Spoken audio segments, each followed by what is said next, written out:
दोस्तों जिस घड़ी का पूरी दुनिया को इंतजार था, आखिर वो घड़ी आ ही गई। आईपीएल 2023 का रोमांच शुरू हो गया है और पहले ही मैच में तगड़ा मुकाबला देखने को मिला।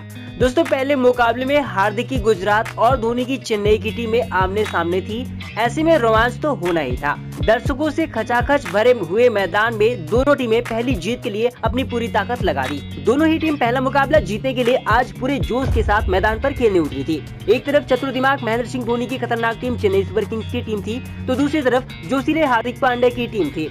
दोस्तों आज इस मुकाबले की शुरुआत कप्तान हार्दिक पांड्या के टॉस जीतने के साथ हुई थी। जी हां, आज इस पहले मैच में चतुर दिमाग महेंद्र सिंह धोनी टॉस हार गए थे और कप्तान हार्दिक पांड्या टॉस जीत गए थे। दोस्तों पांड्या ने टॉस जीतकर पहले गेंदबाजी करने का फैसला किया था। तब टॉस हारकर पहले बल्लेबाजी करने उतरी धोनी की टीम के दोनों ओपनर बल्लेबाज ऋतुराज गायकवाड़ और ड्वेन कॉनवे बल्लेबाजी करने आए ताकि अपनी टीम को अच्छी शुरुआत दिला सके। लेकिन दोस्तों हार्दिक पांड्या की गुजरात की टीम ने चेन्नई सुपर किंग्स का यह सपना पूरा होने नहीं दिया। जी हां, गुजरात टीम के शानदार गेंदबाज मोहम्मद शमी ने चेन्नई सुपर किंग्स के ओपनर बल्लेबाज ड्वेन कॉनवे को तीसरी ओवर में बोल्ड करके धोनी की टीम चेन्नई सुपर किंग्स को बड़ा झटका दिया। दोस्तों ड्वेन कॉनवे 6 गेंद पर सिर्फ एक ही रन बना सके और चेन्नई सुपर किंग्स की टीम ने सिर्फ 14 रन पर अपना पहला विकेट गंवा दिया।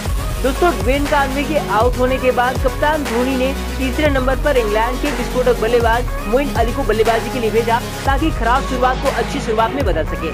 ऐसे में मोइन अली ने 17 गेंदों में 23 रन बनाकर चेन्नई की पारी को संभालने की कोशिश करी। हालांकि मोइन गुजरात के लिए ज्यादा खतरा साबित होते उससे पहले ही करामती खान राशिद ने मोइन अली को कैच आउट करवाकर उनकी पारी का अंत कर दिया। दोस्तों मोइन अली भी ज्यादा देर तक क्रीज पर नहीं टिक सके और जल्द आउट होकर मोइन ने कप्तान धोनी के अरमानों को बड़ा झटका दिया। दोस्तों राशिद खान ने छठे ओवर की 5वीं गेंद पर मोइन अली को विकेटकीपर रिद्धिमान शाह के हाथों कैच आउट करवाकर दूसरा बड़ा झटका चेन्नई सुपर किंग्स को दिया। मोइन अली ने 17 गेंद पर सिर्फ 23 रन ही बना पाए और इस तरह से चेन्नई सुपर किंग्स ने पावर प्ले यानी 6 ओवर तक 50 रन तो बनाए, लेकिन अपने 2 बड़े विकेट गंवा लिए थे।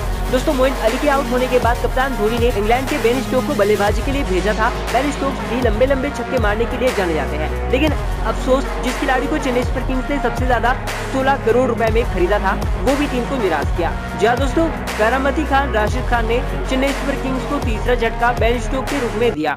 आपको बता दें विकेटकीपर रिद्धिमान शाह के हाथों कैच आउट करवाकर राशिद खान ने चेन्नई सुपर किंग्स के गुर्दे ही उखाड़ कर रख दिए। बेन स्टोक्स भी 6 गेंद पर सिर्फ 7 रन बनाकर आउट हो गए और इस तरह से चेन्नई सुपर किंग्स की टीम ने 8 ओवर के खेल तक 70 रन पर अपने 3 बड़े विकेट गंवा दिए थे। दोस्तों गुजरात टीम के कप्तान हार्दिक पांड्या बड़े ही चालाकी से अपने गेंदबाजों को बिल्कुल सही तरीके से इस्तेमाल कर रहे थे। लेकिन दोस्तों चेन्नई सुपर किंग्स के लिए अच्छी बात यह थी कि दूसरी तरफ ओपनर बल्लेबाज ऋतुराज गायकवाड़ शानदार विस्फोटक बल्लेबाजी कर रहे थे और विकेट गिरने के बाद भी गुजरात के गेंदबाजों की धुनाई कर रहे थे। हालांकि दोस्तों चेन्नई भले ही विकेट गंवा रही थी, लेकिन इसके बावजूद रन गति को उसके बल्लेबाज नहीं दिए। दोस्तों चेन्नई ने पहले 10 ओवर में 3 विकेट के नुकसान पर 93 रन बना लिए थे, जो गुजरात टीम को चुभ रही थी क्योंकि उन्होंने चेन्नई का विकेट तो गिराया लेकिन उनके रन गति की रफ्तार को रोक नहीं पा रहे थे। ऋतुराज ने अकेले ही गुजरात की बैंड बजा दी थी। हालांकि दोस्तों पहले 10 ओवर में रन उठाने के बाद गुजरात के गेंदबाजों ने अगले 10 ओवर में शानदार वापसी करी। ऋतुराज को गुजरात के गेंदबाज रोक नहीं पा रहे थे, लेकिन उन्होंने चेन्नई के दूसरे बल्लेबाजों को खुलकर खेलने का मौका नहीं दिया। जहाँ दोस्तों स्टोक्स कॉनवे के फ्लॉप होने के बाद अंबाती रायडू, शिवम दुबे और रविंद्र जडेजा को हार्दिक जल्दी आउट करने में कामयाब हो गए, जिसकी वजह से गुजरात को बड़ी राहत मिली। जहाँ दोस्तों अंबाती रायडू से चेन्नई को बड़ी उम्मीदें थी, लेकिन रायडू बिल्कुल भी लय में नजर नहीं आए। रायडू 12 गेंदों में सिर्फ 12 रन ही बना पाए। तो शिवम दुबे कोशिश तो पूरी की, लेकिन फिर भी वे 18 गेंदों में 19 रन ही बना पाए। दुबे को शमी ने गिल के हाथों बाउंड्री किनारे कैच आउट करवाया। वही दोस्तों चेन्नई को सबसे बड़ा झटका 18वें ओवर में अल्जारी जोसेफ ने दिया, जब चेन्नई के 2 बड़े स्तंभ को उखाड़कर सीएसके की कमर तोड़ दी।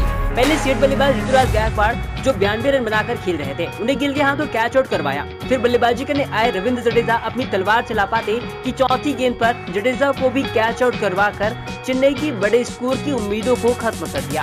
जडेजा सिर्फ 1 रन का ही योगदान दे पाए। हालांकि दोस्तों गायकवाड़ का जाना चेन्नई के लिए बड़ा झटका था क्योंकि वे सेट हो चुके थे और शतक से सिर्फ 8 रन दूर थे। दोस्तों चेन्नई लगातार विकेट खोती चली गई उसके मिडिल ऑर्डर के बल्लेबाज गुजरात के गेंदबाजों के आगे टिक नहीं पा रहे थे। 163 रन पर चेन्नई ने 7 विकेट गंवा लिए थे। ऐसे में दोस्तों बल्लेबाजी करने आए धोनी ने अंतिम ओवर में एक छक्का और एक चौका जड़कर चेन्नई को एक सम्मानजनक स्कोर 178 रनों तक पहुंचा दिया। दोस्तों धोनी ने 7 गेंदों में ही 14 रन कूद डाले। हालांकि ओवर खत्म होने की वजह से धोनी को नाबाद लौटना पड़ा, लेकिन दोस्तों अगर और ओवर बचा होता तो आज निश्चित ही धोनी एक बड़ी पारी खेलते। वही दोस्तों अब हार्दिक की गुजरात को इस मैच को जीतना था तो 120 गेंदों में 179 रन बनाने थे, जो आसान तो नहीं था क्योंकि चेन्नई के पास खतरनाक गेंदबाज थे और सामने सबसे चतुर कप्तान धोनी थे, जो किसी भी मैच को पलटना बखूबी जानते थे। ऐसे में हार्दिक की टीम के लिए इस लक्ष्य को चेज करना आसान नहीं था।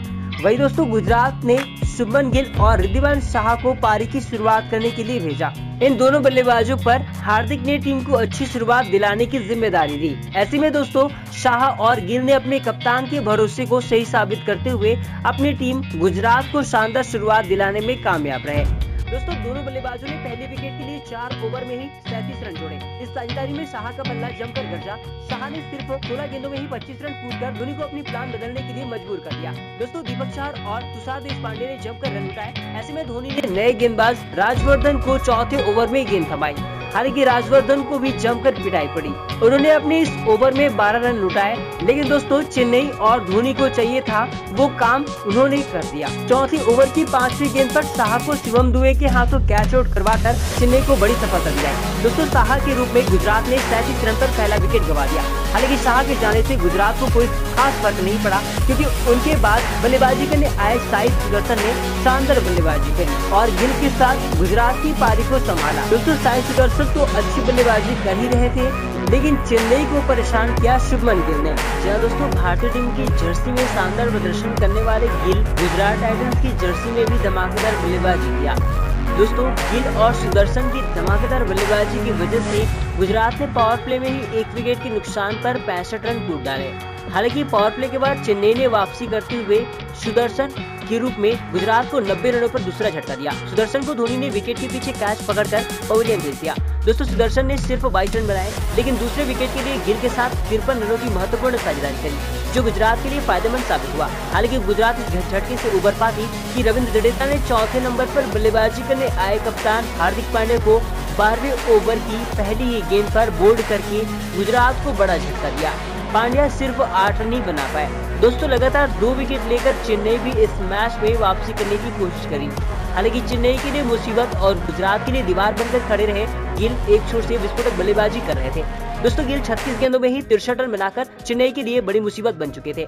गिल की वजह से गुजरात एक तरफा इस मैच को जीत रही थी। ऐसे में दोस्तों तुषार देशपांडे ने 15वें ओवर की अंतिम गेंद पर गिल को गायकवाड़ के हाथों कैच आउट करवाकर चेन्नई को बड़ी राहत दिलाई।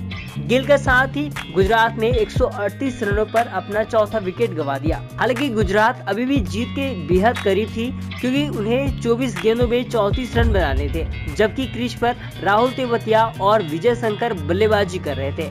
ऐसे में दोस्तों अब यहां से चेन्नई को कोई चमत्कार ही इस मैच को जिता सकती थी। हालांकि धोनी भी आसानी से हार मानने को तैयार नहीं थे। 17वें ओवर में दीपक चहर ने शानदार गेंदबाजी करते हुए सिर्फ 4 रन ही दिया, जिसकी वजह से अब गुजरात को 18 गेंदों में 30 रन बनाने थे, जो अब गुजरात के लिए मुश्किल होता दिख रहा था। वही 18वें ओवर में विजय शंकर ने छक्का मारकर गुजरात की उम्मीदों को जगाई, लेकिन अंतिम गेंद पर कैच आउट हो गए। ऐसे में मैच अब और भी रोमांचक हो गया।